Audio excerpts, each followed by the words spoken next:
Jake. I'm Tom. And we are VIMTV. This is a special thing we're doing. We finally finished up all the 2010 albums we decided we wanted to do and cover for 2010. So we're going to put together a list. Our total list will actually be top 40, but we figure for video format we'll only do the top 20. So to do this, Tom and I each composed a list, and we just kind of ranked how we always do. We just ranked our favorite albums, and then using my Excel skills, I guess, we assigned some values to it and formulas and made some averages, and then had the Excel kind of push off what, and then we kind of adjusted it a little bit to see kind of to fit what we actually felt was a list, but to give us some average.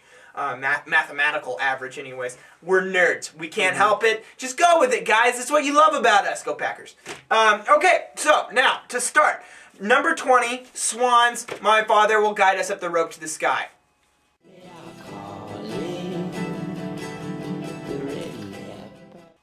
Alright, this album, crazy dark. You liked it? Yeah. Yep. It was just cool. It was noisy. It was ambitious. It was dark, creepy, awesome.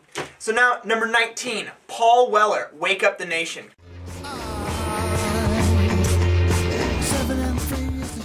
Great album artwork. What'd you think? It was awesome. Yeah. It was just a collection of fantastically written songs. Not a bad one on there. Very cool. Very British, lots of songs, very short track lengths, eclectic, cool. 18, Deer Hunter, Halcyon Digest.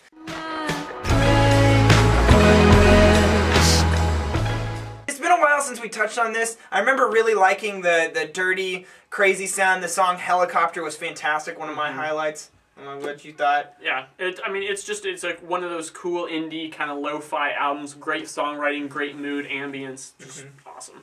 17, The Roots, How I Got Over. Want me as is, but God, he want more. Eyes closed, eyes open, great another day. This album was one of the best rap albums I think I've ever heard, and it wasn't too crazy. I mean, it wasn't too monumental, but still, I thought it was a very strong listen. I loved the beats. I loved the drums, the samples, the production. It's just really good rap album. 16, Caribou Swim.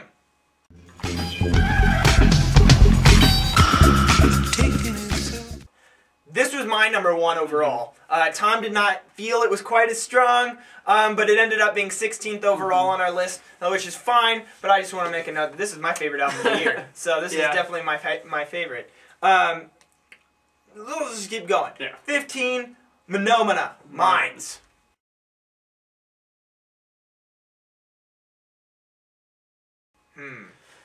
This one, you know, it's really good. It's not quite as good as Friend and Foe, still, obviously. And there is some disconnect on the album, but damn, there's just great songs, really ambitious instrumentation, production, lots of little things, just really cool album. Great effort from them. And number 15 overall, I'm sorry, we on? Yeah, 14. 14 is Deftones, Diamond Eyes.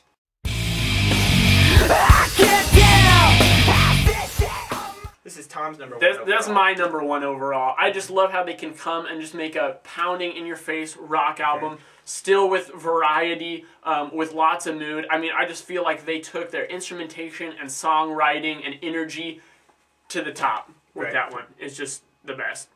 13, The National, High Violet. Stand up straight, back the foot of your love.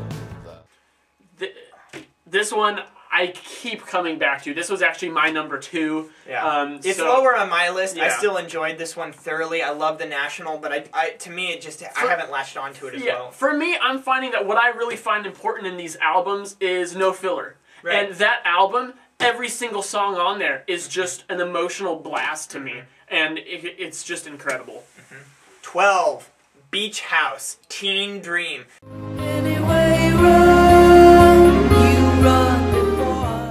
I think every list out there this year, people are just loving Teen Dream. Everyone's loving Beach House, and I think we're following suit. Fantastic songwriting and sound. Awesome. 11, Yonzi, Go.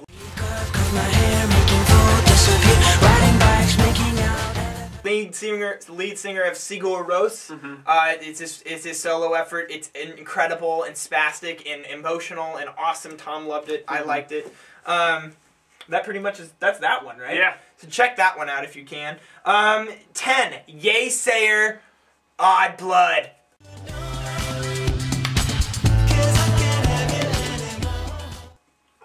Awesome. I can't tell you how much I love this album. Production all over the place. It's dancey. It's moody. There's emotion and fun behind it. Just all sorts of highs and lows. Great album.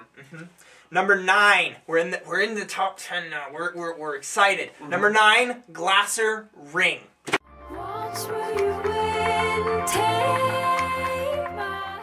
This is one that we just hit a few weeks ago. We both loved it. We both thought it was really cool, and since I've continued to listen to it nonstop since then. Yeah, and it's just great melodies, very well written. Very deserving of that 9 spot. Number 8, Of Montreal. Oh, what's it called? False Priest. False Priest. Please edit that part out.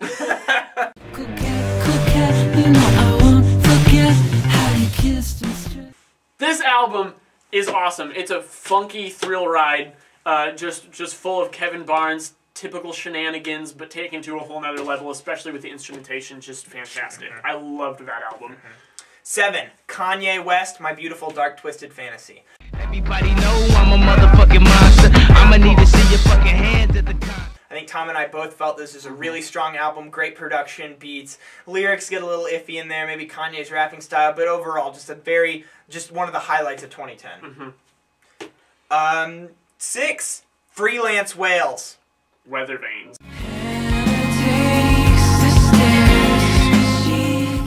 Weather Vanes. What a great album title. This one came out of left field, and it really did not get enough attention. I think people are just passing it off too much as a Postal Service / Owl City ripoff. It's not at all. I don't understand what the hell people are thinking when they say stuff like that. It's a fantastically written album. Great songs, just goes everywhere, and I love it. It's a great one. Time for the top 5! Alright, number 5 is going to be Janelle Monáe's The Arc Android. Some people talk about you like they know all about you. When you get down, they doubt you. And when you... This thing is a beast. It's a concept album. It covers a variety of different styles. It was fun all the way through, grooving. It was awesome. It's just one of my favorite albums of the year. Yeah. And deserving of that 5 spot. And very similarly, number 4, Big Boy, Sir Lucius Left Foot, the son of Chico Dusty. She said her name was Tangerine. Damn the American dream, she all about a fucking cream. Number 4, one of the best rap albums that's come out all year. Yeah, it's just all, oh god, it's so much fun to listen to. If you haven't listened to that, it's really cool just hearing all that different instrumentation, horns, in that hip-hop sound. Number 3, not surprisingly, Gorillaz, Plastic Beach. I'm a scary gargoyle on a tower that you made with plastic. I don't think this topped either one of our favorite albums, but it was just consistently between the two of us, Tom and I felt that this album was just, we both loved this album, gave it a lot of praise, and since have just really come to realize that it was one of the highlights of 2010 and deserving of that 3 spot. Number 2, The Arcade Fire, The Suburbs. Let's go for a drive. See the town tonight. What can you say? It's a giant concept album from the Arcade Fire. The Arcade Fire is one of the best bands out there right now, and this album was incredible. Number 1, I think this is going to be a surprise for some people because it was one of our earlier reviews. It was episode like 40-something, before we started posting on YouTube, you know, before we really had a lot of the people watching us that we do now. But, without further ado, Phantogram Eyelid Movies.